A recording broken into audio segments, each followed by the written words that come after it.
Today we're coming to you from Eswatini's primary arts and culture hub, Malandela's Lifestyle Center, also known as the home of the Bushfire Festival, one of the biggest music and arts gatherings on the international calendar. It houses a spectacular collection of boutiques, eateries, and arts. But before we explore further, we meet Henrietta Ejekume from Ghana, who's breathing new life into traditional weaving techniques.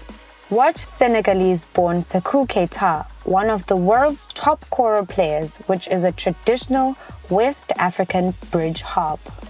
Then we explore the art of cake making in Kenya with Beatrice Mutero, also known as the Mistress of Cakes. I'm Belo Nkosi, and welcome to Afrimax.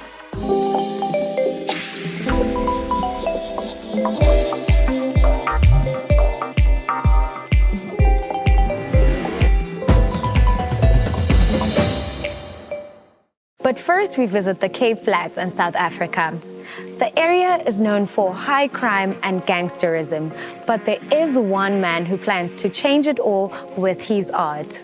You're probably wondering how he plans to do it all. We meet up with Michael Bell in Cape Town to know more. Fighting crime with art. This is the mission of South African artist Michael Bell.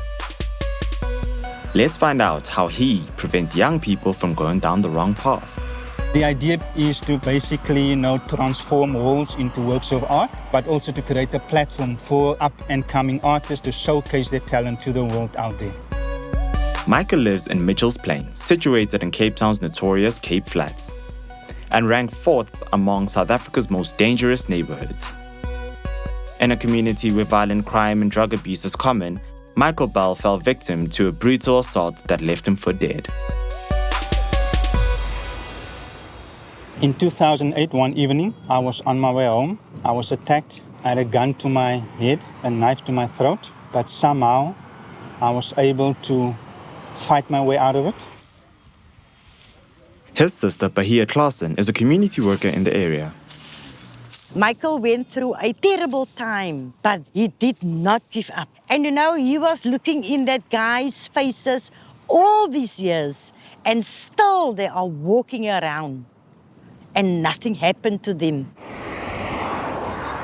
How did this experience birth paint, and what exactly is paint? Hello, guys. Using that anger, that trauma, I then decided to do something about the walls, the public spaces, the parks in our community, to be able to effect positive change and turn it into something positive, but also something beautiful and something very colorful.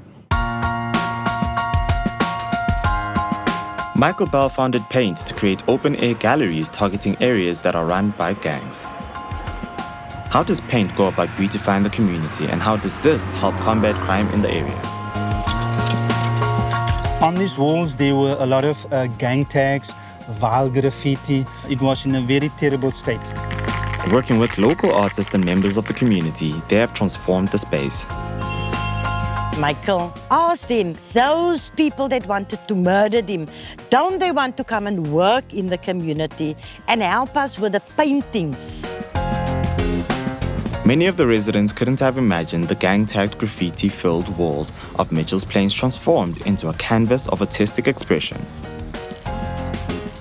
Collaborating with local artist Riza Potgieter, they hope to inspire a greater awareness and protection of the ocean through this work. I'll try to keep it like South African, Cape Townian type of sea creatures that roams around in our oceans.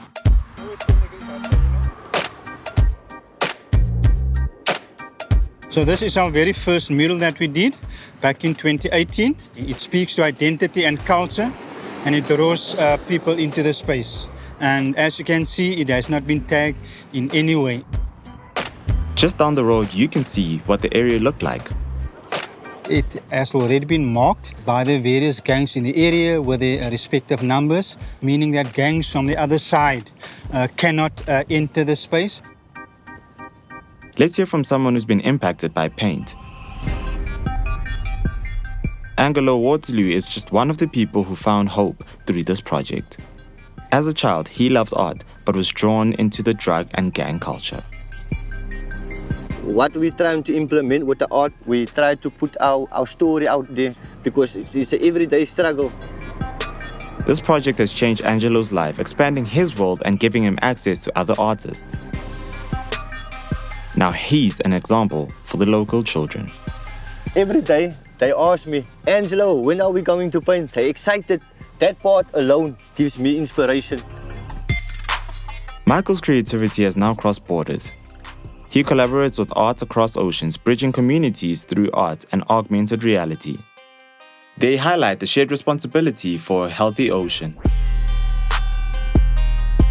Arts across oceans is about bringing the two countries together in South Africa and also in Mauritius to share artistic experiences, also create opportunities for artists from both countries to be able to work together on mural arts projects. Integrating technology and arts, this augmented reality merchandise becomes a powerful tool for promoting art, tourism, and fostering a sustainable awareness. If you have the app on your phone, you are able to interact and make this artwork come to life. So we create a sense of ownership, a sense of belonging, so we have the full support of the community. And there are so many more opportunities. We will definitely engage with other communities to be able to provide beautiful spaces in those communities. Michael Bell's paint initiative, evolving from murals to a vibrant street art gallery, not only beautifies the community but also empowers its residents.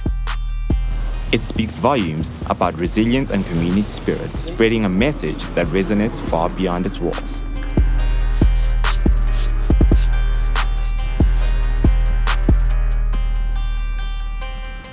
And speaking of innovation, Malandela's Lifestyle Center has become a hub where creatives come and share ideas. But it is much more than that. Here with me is Jigs Thorne, who is the director of the MTN Bushfire Festival that brings together talent from Africa and around the globe annually.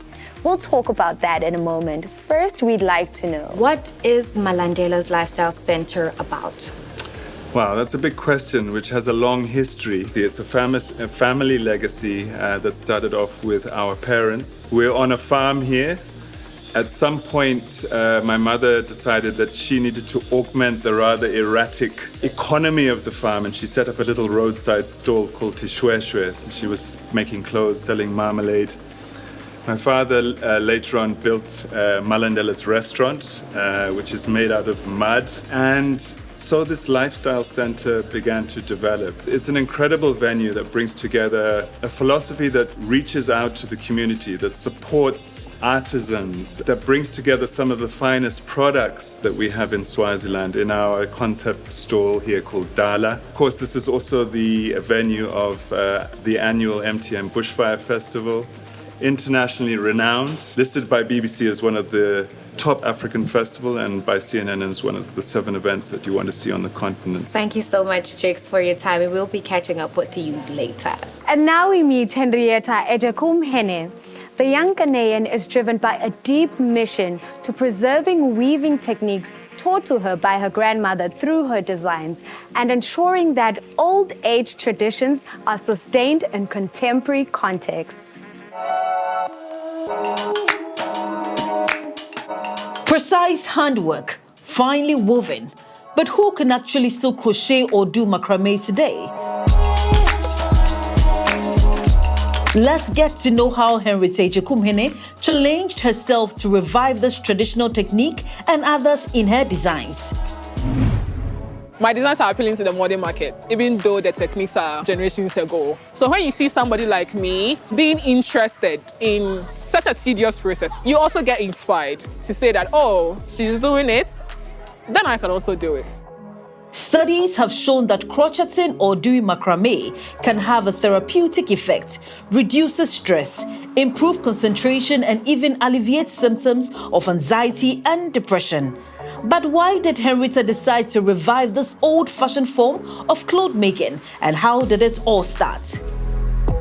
I love the idea of making things with your hand. Growing up with my grandmothers, I experienced them make things for themselves and the whole process of making beads, chokers, and it wasn't something that they even learned. They just used it as a hobby. But growing up to also come and inherit some of these things. It's very exciting to me.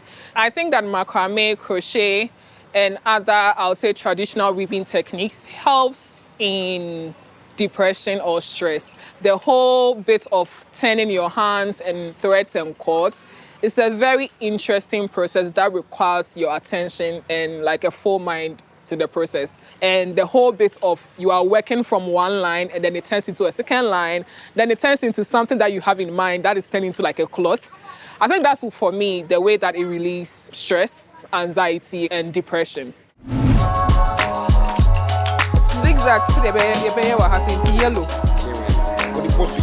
Henrietta, who studied integrated raw arts and industry with a focus on fibers and fabrics, is holding her first private viewing with Kayadua experience to showcase new designs. How will that help her achieve her goal of reviving this tradition? The Kayadua brand has grown because of how it has modernized already existing traditional techniques. When you touch her fabrics, you realize that everything is handmade. Now she's one that is speaking the language of African women, one that is speaking the language of corporate and casual women.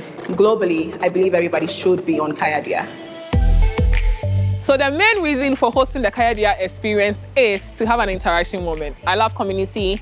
I think because I work with artisans and we talk a lot, I've come to really enjoy that company of interaction. Kayadua has mostly been an online fashion brand, and I kind of wanted people to come and have a first-hand experience and feel of the designs and the materials. And the colors are very vibrant. I also use macrame. You don't use pins, you just use your hands to weave. You can use it to make lampshades, you can make sandals out of it, you can make clothing out of it, there's so many ways that you can use macrame for. And there's crocheting. We use it for clothing. In Kayadua, this is how we go about making our products. Henrietta's pieces are very sustainable due to their timeless design. Even in 2 decades, her items will be unique and still fashionable. What is her motivation to preserve the heritage of the Ghanaian elders? I think these traditional techniques are worth being revived because everything that is part of our culture and tradition needs to be sustained. And for me, in the new generation and as a fashion designer, I think that it's important to always introduce it.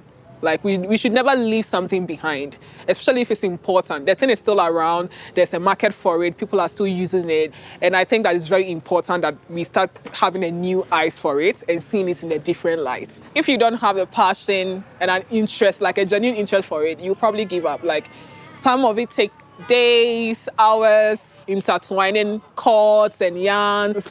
It's very difficult. It can take you over a year for somebody to now be able to remember it on their own and say, this is the way that we need to go. When you look at our pieces, they still have the same quality and finish